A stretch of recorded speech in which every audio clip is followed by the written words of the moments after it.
Car knowledge recap के इस नई क्लास पर आप सभी का स्वागत है। उम्मीद है आप सभी अच्छे होंगे। 500 प्लस हिस्ट्री इंडियन हिस्ट्री का आज सेट 15 है। सेट बहुत ही इंपॉर्टेंट रहने वाले है, आप इसे अंत तक जरूर देखिएगा। चलिए शुरू करते हैं। Question number 421, to which personality did Gandhi ji give the title Deenbandhu? Gandhi ji ने दीनबंधु की उपाधि किसे दी थी? A Shri Aurobindo, B C F Andrews, C Vinoba Bhave, D C R दास। इस क्वेश्चन का सही आंसर हो जाएगा option B C F Andrews. Gandhi ji ने चार्ल्स फ्रेयर एंड्रयूज को दीनबंधु की उपाधि प्रदान की थी। वो एक अंग्रेज ईसाई मिशनरी और शिक्षक थे जिन्होंने भारत में गांधी जी के साथ मिलकर काम किया था। दीनबंधु का अर्थ होता है गरीबों का मित्र। Question number 422, which of the following was the newspaper of Annie Besant? निम्नलिखित में से कौन एनी बेसेंट का समाचार पत्र था? A the Hindu, B Indian Express, C the Times of India, D New India. इस क्वेश्चन का सही आंसर हो जाएगा option D New India. Annie Besant का समाचार पत्र न्यू इंडिया था। उन्होंने इसकी स्थापना 1 जून 1914 को की थी और यह भारतीय स्वतंत्रता संग्राम के पक्ष में एक दैनिक समाचार पत्र था। Question number 423, when the Simon Commission visited India the viceroy was? जब साइमन कमीशन भारत आया था उस समय वाइसरॉय कौन था? A Lord George, B Lord Irwin, C Lord Reading, D Lord Ripon. इस क्वेश्चन का सही आंसर हो जाएगा option B Lord Irwin. Simon Commission की नियुक्ति ब्रिटिश सरकार ने 1927 में की थी और यह वाइसरॉय लॉर्ड इरविन के कार्यकाल में 1928 में भारत आया था। साइमन कमीशन की नियुक्ति 1919 के भारत सरकार अधिनियम के कार्यप्रणाली की समीक्षा करने और संवैधानिक सुधारों का प्रस्ताव देने के लिए किया गया था। Question number 424, when Gandhi Irwin pact was signed the secretary of state for India was? Gandhi Irwin समझौते के समय भारत के राज्य सचिव कौन थे? A Salisbury, B Curzon, C वेजवुड बैन, डी मोन्टागो। इस क्वेश्चन का सही आंसर हो जाएगा ऑप्शन सी वेजवुड बैन। 5 मार्च 1931 को मोहनदास करमचंद गांधी और लॉर्ड इरविन के बीच एक हस्ताक्षरित समझौते को गांधी इरविन समझौता कहा गया। उस समय राज्य सचिव थे वेजवुड बैन और इस समझौते में गांधी जी ने ब्रिटिश शासन के विरुद्ध भारत में सिविल डिसओबीडियंस मूवमेंट को समाप्त करने और सेकेंड राउंड टेबल कॉन्फ्रेंस में शामिल होने पर सहमति व्यक्त की थी। Question number 425, when was Gandhi awarded with Kaiser i Hind gold medal? Gandhi ji को केसर ए हिंद स्वर्ण पदक कब प्रदान किया गया था? ए 1913, बी 1915, सी 1916, डी 1919। इस क्वेश्चन का सही आंसर हो जाएगा ऑप्शन बी 1915। गांधी जी को केसर ए हिंद स्वर्ण पदक 1915 को प्रदान किया गया था। Question number 426, the second round table conference failed over the question of? द्वितीय गोलमेज सम्मेलन किस प्रश्न पर असफल रहा? A communal representation, B suspension of civil disobedience movement, C grant of dominion status, D date of transfer of power. इस question का सही आंसर हो जाएगा ऑप्शन ए कम्युनल रिप्रेजेंटेशन। द्वितीय गोलमेज सम्मेलन सांप्रदायिक प्रतिनिधित्व, विशेष रूप से भारत में विभिन्न समुदायों के लिए पृथक निर्वाचिका के मुद्दे पर मतभेद के कारण विफल हुआ था। Question number 427, the permanent settlement introduced by Cornwallis in Bengal is known as? Cornwallis द्वारा बंगाल में लागू की गई स्थायी बंदोबस्त प्रणाली को क्या कहा जाता है? ए रियतवाड़ी सिस्टम, बी महलवाड़ी सिस्टम, सी जमींदारी system, D इक्तदारी system.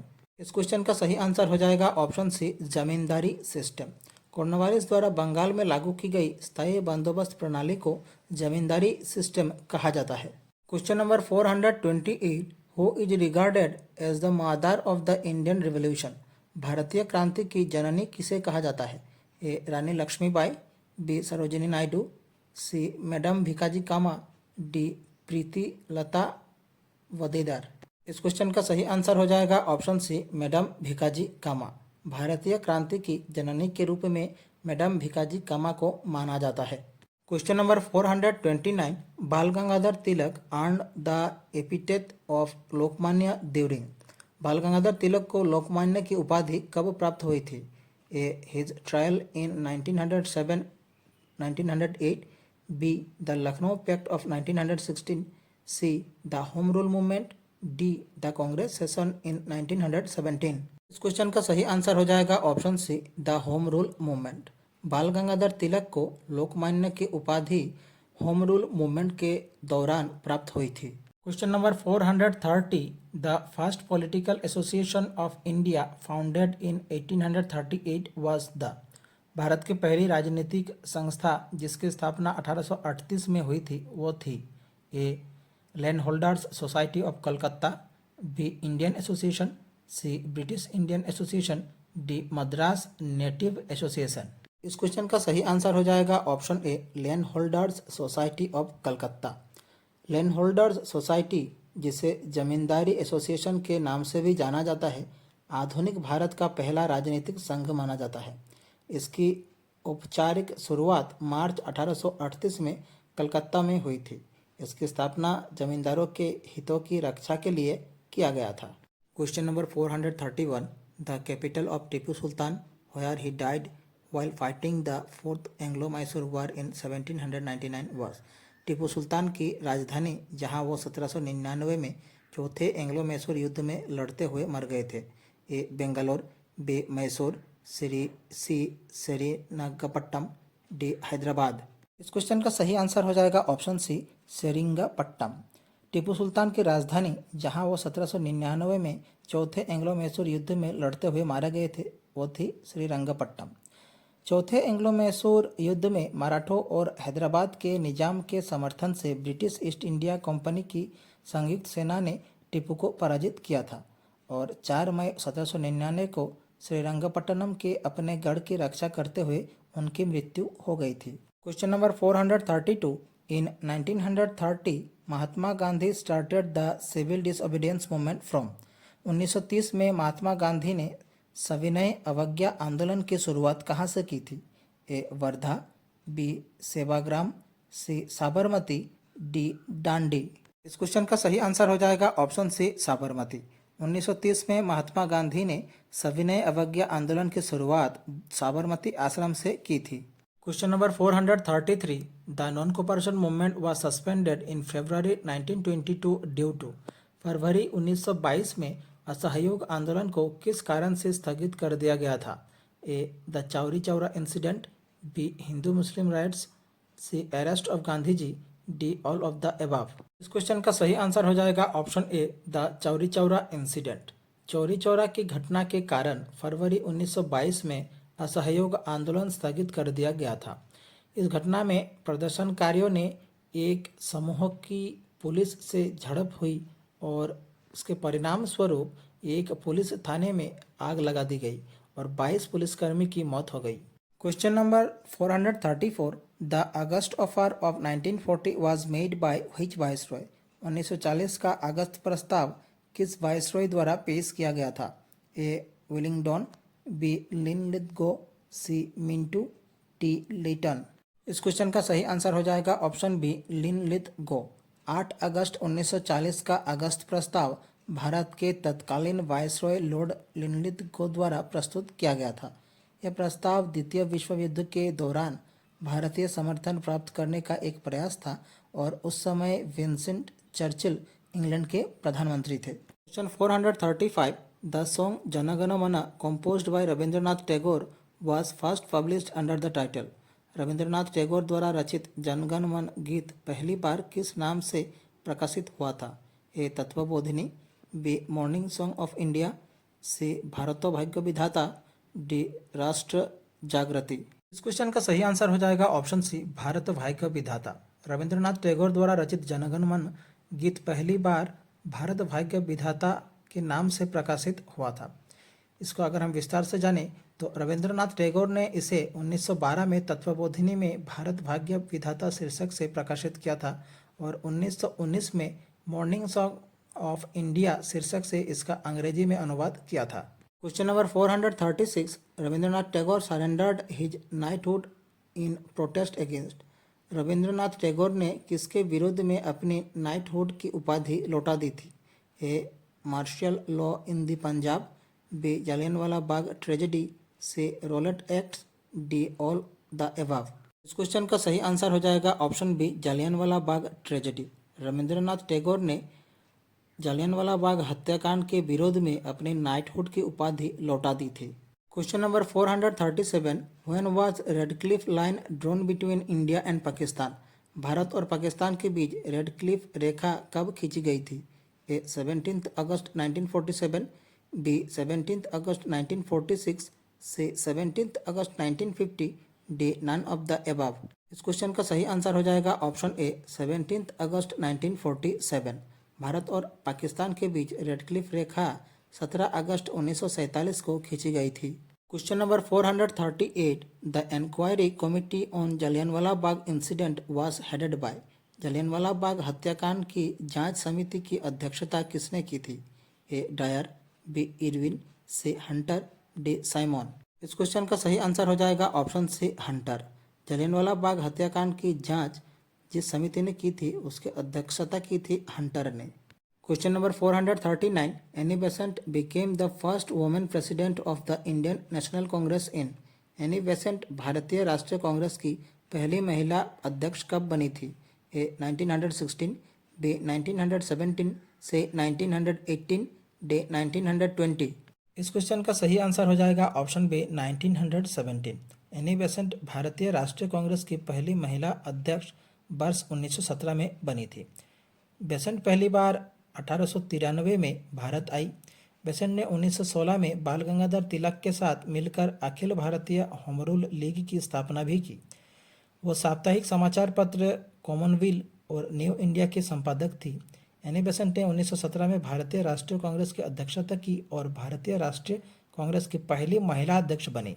Question number 440, आज़ाद हिंद फौज was founded by.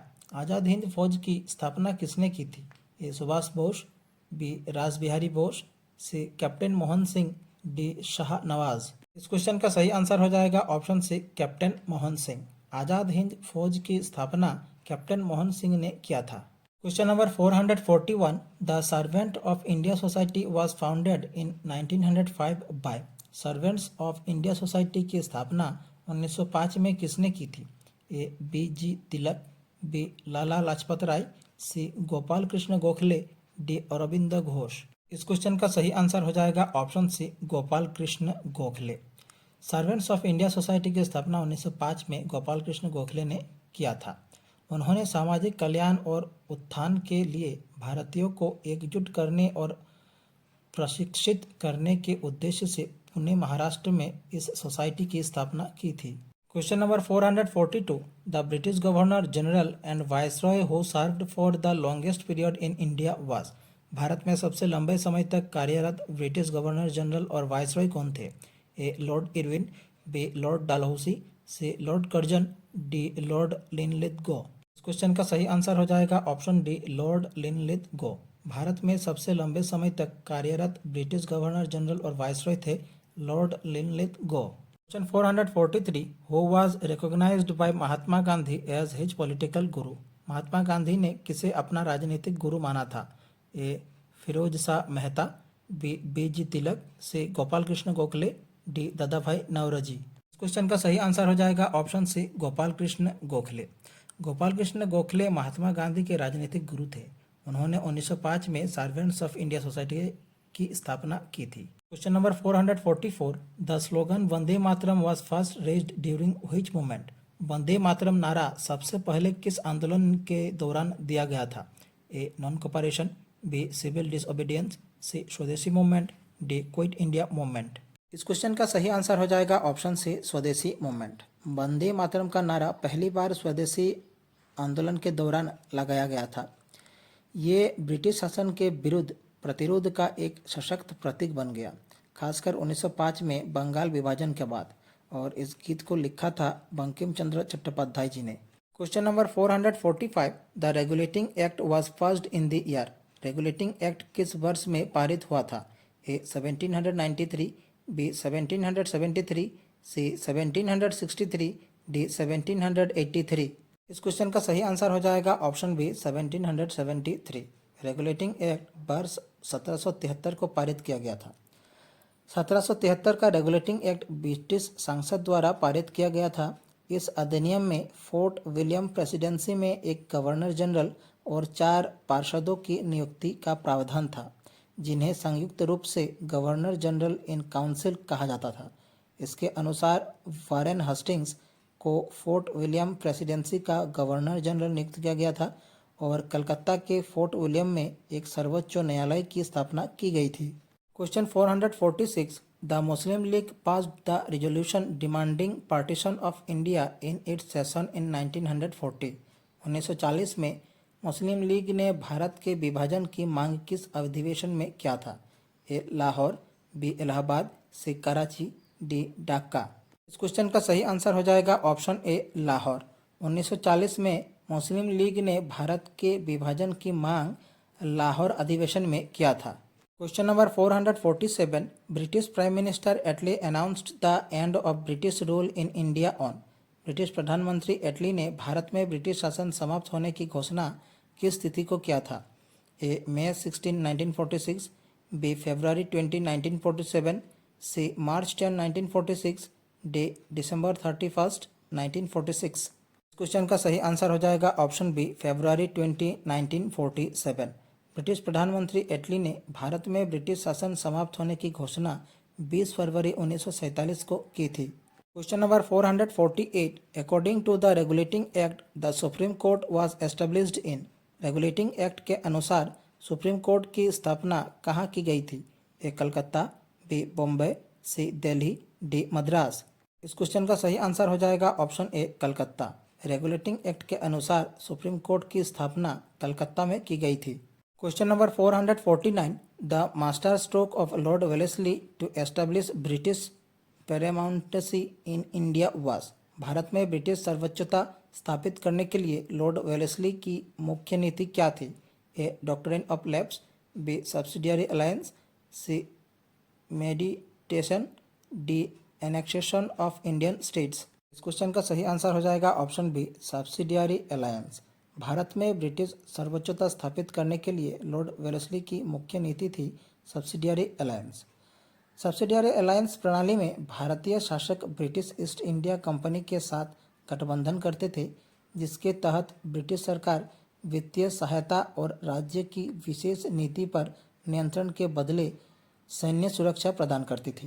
Question number 450, Allahabad treaty was signed in the year of. Allahabad की संधि किस वर्ष में हस्ताक्षरित हुई थी? ए 1763, बी 1764, सी 1765, डी 1766। इस क्वेश्चन का सही आंसर हो जाएगा ऑप्शन सी 1765। इलाहाबाद की संधि 12 अगस्त वर्ष 1765 में मुगल सम्राट शाह आलम द्वितीय और ब्रिटिश ईस्ट इंडिया कंपनी के रॉबर्ट क्लाइव के बीच हस्ताक्षरित किए गए थे। हमारी आज की क्लास यही समाप्त होती है। आशा करता हूँ आप सभी ने क्लास पूरी देखी होगी। क्लास कैसी लगी कमेंट बॉक्स पर अपनी राय जरूर रखें। अगर अच्छी लगी हमारे चैनल को सब्सक्राइब कीजिए, वीडियो को लाइक कीजिए और शेयर कीजिए। नीचे डिस्क्रिप्शन पर हमारे दूसरे वीडियोज़ की प्लेलिस्ट की लिंक दी गई है, आप देख सकते हैं। मिलते हैं अगले वीडियो पर। धन्यवाद।